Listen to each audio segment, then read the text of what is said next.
Camarades, une courte vidéo, hein, voilà, avec deux thèmes. Voilà, nous allons commencer par des responsables d'Orano qui sortent et qui continuent à chialer comme d'habitude. Et nous allons terminer par, voilà, Niger pour Niger, nous resterons au Niger. Et nous allons finir avec ce pasteur marmailleur qu'on appelle Camille Makosso. Pour le Niger, on n'en est pas du tout à des phases de constatation. La communication est absolument rompue avec le gouvernement. Il ne veut pas nous entendre parler. Il y a 4 arbitrages en cours. Une première décision sur laquelle s'est assis le gouvernement nigérien qui interdisait au gouvernement nigérien de toucher au stock. Ils ont essayé de le vendre. Pour l'instant, il est parti d'Arlit pour aller à Niamey. Il y est aujourd'hui. On n'est pas sur place, on ne sait pas ce qui se passe. En tout cas, on est prêt à continuer nos actions juridiques pour faire valoir nos droits contre l'État nigérien, mais aussi contre quiconque voudrait mettre la main sur ces produits ou autres. Alors, camarades, vous voyez les responsables d'Orano qui sont en train de chialer. Donc, voilà, il y a des choses, des décisions qui ont été prises qui disent, leur demandent de ne pas toucher à ces minéraux-là, mais bon, ils les ont amenés à Niamey. Ensuite, ils nous disent que non, nous ne sommes pas là-bas, nous ne savons pas ce qui se passe. Voilà, bon, vous savez, il faut être clair. Ce tyrannium ne vous appartient pas. Rien ne vous appartient encore au Niger. Le général Abdourahmane Tiani vous a dit qu'on va vous présenter la facture. Vous croyez que c'est du jeu? Ce pillage que vous avez organisé depuis les indépendances, même avant les indépendances, vous prenez l'autre uranium nigérien à 8 centimes de dollars que vous revendiez à près de 200 $ sur le marché international. Vous croyez que cette différence-là, vous allez bouffer ça comme ça? Cadeau. Vous êtes pressé, hein?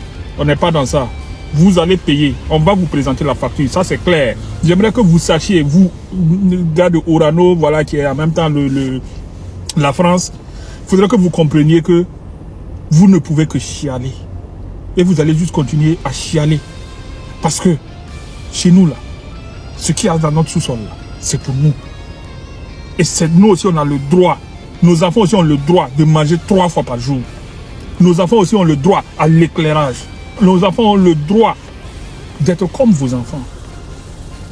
Pourquoi est-ce que l'Afrique, qui est le continent potentiellement le plus riche sur la terre, abrite les hommes les plus pauvres? Ça ne peut pas continuer ainsi et ça va s'arrêter. C'est de ça qu'il s'agit. Donc, chialer, raconter ce que vous voulez, aller où vous voulez. Nous, on reste stoïques sur nos bords. Alors, camarades, je vais finir avec ce pasteur marmailleur là parce que, bon, sincèrement, je n'aime pas trop m'occuper de ce type-là parce que, vous voyez, c'est pas quelqu'un qui est tout à fait normal. Je crois qu'il y a beaucoup de choses qui manquent dans sa case. Et comme la dernière fois, je vous l'ai dit, il a monétisé son cerveau, tout en oubliant que, bon, monétiser son cerveau aussi a des conséquences. Parce que ce monsieur-là s'est permis de sortir des insanités que je ne vais même pas oser mettre ici, sur le général Abdourahmane Tiani. Et il s'est même attaqué à la mère du président. Mais ça là, c'est au Bénin. Aucun officiel béninois, je n'ai vu aucun officiel béninois réagir. Je n'ai pas vu un procureur au Bénin réagir. En Côte d'Ivoire, non plus, qui est son pays d'origine, non plus. Personne ne réagit. Ils sont d'accord. Pourtant, quand c'est juste quelques petits blogueurs qui font quelques petites vidéos, voilà, ils sont très nombreux. Ils ont dû fuir pour aller s'asseoir au Burkina Faso, au Mali. Mais ça, là, vous ne voyez pas. Ça passe sous les radars. Et ça se dit état sérieux. Mais ce monsieur-là, je tiens à vous dire que cette sortie-là, ça, à mon avis, ils veulent noyer la communication qui est en train d'être faite sur Dabiba. Il faut taper fort, mais ça ne va pas passer. On va continuer dedans. On va continuer, les preuves vont continuer à sortir. On va arriver là où vous ne voulez pas qu'on arrive en envoyant ces trolls-là. Et ensuite, ce monsieur-là, je vous assure, c'est pas un homme qui est capable de s'asseoir et de faire une construction pendant 5 minutes. Je vous assure, le jour où vous verrez Makosso s'asseoir, faire un développement sur un sujet pendant 5 minutes, sans dire mère, con, ceci, cela, ben, ce jour-là, je crois que, voilà, il aurait peut-être retrouvé un tout petit peu de son cerveau. Mais bon, faut pas se leurrer. Ce n'est pas, il n'a aucun objectif à faire cela. Et 2, ça ne lui rapportera pas ça. Mais je tiens à vous dire, vous, monsieur Camille Makosso, ce qui se passe sur Internet, là, ça reste. Vous n'oubliez pas, vous avez des enfants. Vous, peut-être, vous allez partir bientôt. Parce que vous allez être dans le sac. Ne vous inquiétez pas. Mais regardez vos enfants, là. ces jeunes filles-là, ces jeunes dames-là qui sont en train de grandir, qui vont avoir des enfants. Vous serez peut-être vieux un jour, assis avec les cheveux blancs, vos petits-enfants vont venir vous montrer ça. Papa, c'est toi qui disais, grand-père, c'est toi qui disais ça.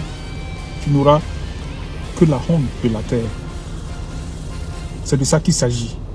Mais bon, en lui disant ça aujourd'hui, il va dire je m'en fous, mère con.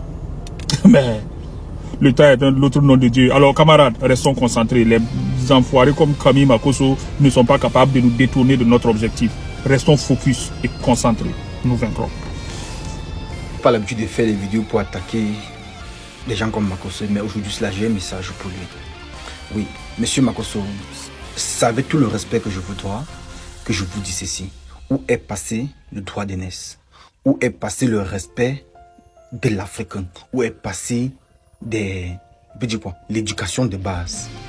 Vous êtes un papa, vous êtes un monsieur respecté en Côte d'Ivoire. Vous portez vos pieds, vous quittez de la Côte d'Ivoire pour aller au Bénin insulter le président Abdourahmane Tiani. Est-ce que c'est votre camarade? Est-ce que c'est votre camarade? Souvent, l'âge ne signifie pas qu'on est mature. Oui. Parce qu'à un moment donné, vous vous comportez, on dirait des adolescents. Vous prenez votre caméra, vous vous mettez uniquement à dire des inepties. Comment est-ce que vous pouvez parler ainsi d'un président respecté dans tout le monde entier?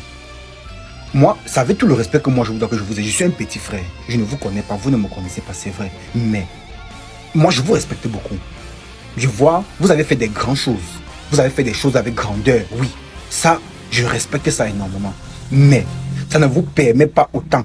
Comme vous avez la possibilité de prendre une caméra et vous mettre devant et parler ainsi, et insulter un chef d'État, mais quel en soit la personne, un chef d'État, le premier homme d'un pays, vous mettez à l'insulter comme vous voulez.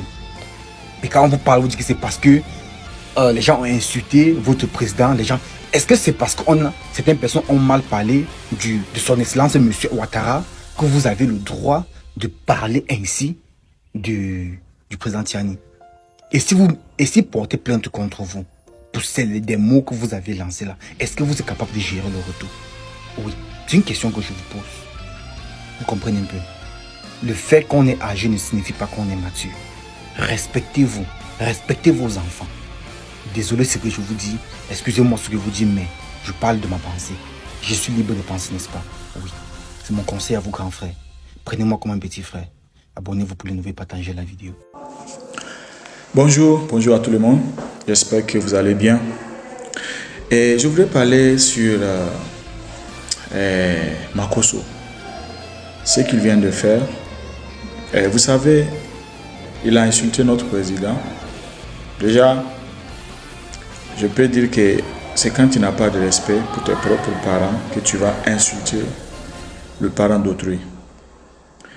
Et ce que je voulais dire aux Nigériens, nous, Nigériens, ce n'est pas dans notre éducation de manquer de respect à un aîné, à plus forte raison à un président. Donc ce n'est pas dans notre éducation. Ce n'est pas dans notre éducation de manquer de respect ou bien d'insulter quelqu'un qui peut être à la place d'un grand frère, à la place d'un tonton, à la place d'un papa. Donc, je voulais dire aux Nigériens, s'il vous plaît, ne répondez pas à Makosso. N'insultez pas le président Ouattara. Ne le faites pas. Ce n'est pas dans notre éducation. Vous comprenez? Si lui, il le fait, c'est que c'est l'éducation qu'il a eue. Donc, ne répondez pas à tout ça. Laissons Dieu s'en charger de lui. Vous voyez? Laissons Dieu s'en charger de lui. Parce que quelqu'un qui n'a pas une bonne éducation, qui peut insulter le parent d'autrui, et nous, ce n'est pas dans notre éducation nigérienne. Donc, s'il vous plaît, il ne faut pas répondre à Makosso. Merci beaucoup. Et c'est Dieu qui va le juger, c'est Dieu qui va s'en charger de lui. Merci beaucoup et bonne journée.